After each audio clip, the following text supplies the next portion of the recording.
അസമിലെ പ്രളയം വൻ നാശനഷ്ടമാണ് എല്ലാ മേഖലയിലും സൃഷ്ടിച്ചിട്ടുള്ളത്. ഏറ്റവും പുതിയ കണക്കുകൾ പ്രകാരം പ്രളയ ദുരന്തത്തിൽ മരിച്ചവരുടെ എണ്ണം 78 ഉയർന്നു.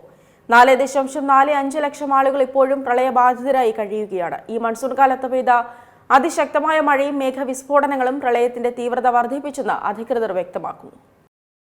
അസമിലെ പ്രളയം മൂലം വൻ നാശനഷ്ടമാണ് എല്ലാ മേഖലയിലും ഉണ്ടായിരിക്കുന്നത്. ഏറ്റവും പുതുതായി പുറത്തുവരുന്ന കണക്കുകൾ പ്രകാരം പ്രളയ ദുരന്തത്തിൽ മരിച്ചവരുടെ എണ്ണം 78. സംസ്ഥാനത്തെ 7 ജില്ലകൾ ഇപ്പോഴും വെള്ളപ്പൊക്കത്തിന്റെ പിടിയിലാണ്. ശിവസാഗർ, ചരൈദിയോ, ഗോലാഘട്ട്, ജോർഹട്ട്, നാഗോൺ, ബിശ്വനാഥ്, കാംരൂപ് എന്നിവയാണ് വെള്ളപ്പൊക്കം രൂക്ഷമായി ബാധിച്ച ജില്ലകൾ. 21 റവന്യൂ സർക്കിളുകളിലായി 600ഓളം ഗ്രാമങ്ങളെയും 3,31,000 ആളുകളെയും വെള്ളപ്പൊക്കം നേരിട്ട് ബാധിച്ചു. NDRF, SDRF, സിവിൽ ഡിഫൻസ് എന്നീ വിഭാഗങ്ങളുടെ നേതൃത്വത്തിൽ രക്ഷാപ്രവർത്തനങ്ങൾ ഊർജിതമായി തുടരുകയാണ്. അസം സംസ്ഥാന ദുരന്ത നിവാരണ അതോറിറ്റിയുടെ കണക്കുകൾ പ്രകാരം ദുരിതബാധിത മേഖലകളിൽ 67 ബോട്ടുകൾ വിന്യസിച്ച് രക്ഷാപ്രവർത്തനം നടത്തുകയും അവശ്യ സഹായങ്ങൾ എത്തിക്കുകയും ചെയ്യുന്നുണ്ട്.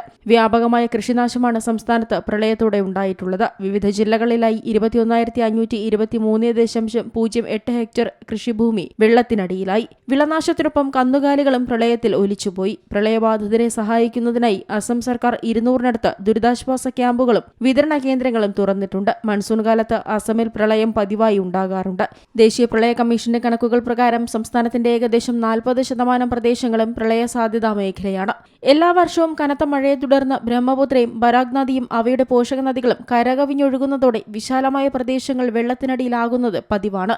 ഈ മൺസൂൺ കാലത്ത് നാഗാലാൻഡ്, അരുണാചൽ പ്രദേശ്, അസമിന്റെ വിവിധ ഭാഗങ്ങൾ എന്നിവിടങ്ങളിൽ പെയ്ത അതിശക്തമായ മഴയും മേഘവിസ്ഫോടനങ്ങളും പ്രളയത്തിന്റെ തീവ്രത വർദ്ധിപ്പിച്ചു. കഴിഞ്ഞ 6 പതിറ്റാണ്ടിനിടയിലെ ഏറ്റവും ഗുരുതരമായ പ്രളയ സാഹചര്യമാണ് ഇത്തവണ ഉണ്ടായതെന്ന് അസം ജലസേചന മന്ത്രി പീയൂഷ് ഹസാരിക പറഞ്ഞു. മുൻ വർഷങ്ങളിൽ നിന്ന് വ്യത്യസ്തമായി ഇത്തവണ ബ്രഹ്മപുത്ര നദി പതുക്കെ കരകവിഞ്ഞതല്ല പ്രളയത്തിന് പ്രധാന കാരണം. ബ്രഹ്മപുത്രയുടെ സ്വാഭാവിക നീരൊഴുക്ക് സംവിധാനങ്ങളായ ധാൻസിരി, ദിഘോ, ഝാൻസി എന്നീ നദികളിലെ ജലനിരപ്പ് വളരെ പെട്ടെന്ന് ഉയർന്നതാണ് സ്ഥിതിഗതികൾ കൂടുതൽ വഷളാക്കിയതെന്നും മന്ത്രി വ്യക്തമാക്കി. National desk, Zee Malayalam news. ഏറ്റവും പുതിയ വാർത്തകളും വിശേഷങ്ങളും വിരൽ തുമ്പിലറിയാൻ സീ മലയാളം ന്യൂസ് എല്ലാ ഡിജിറ്റൽ പ്ലാറ്റ്ഫോമുകളിലും ലഭ്യം.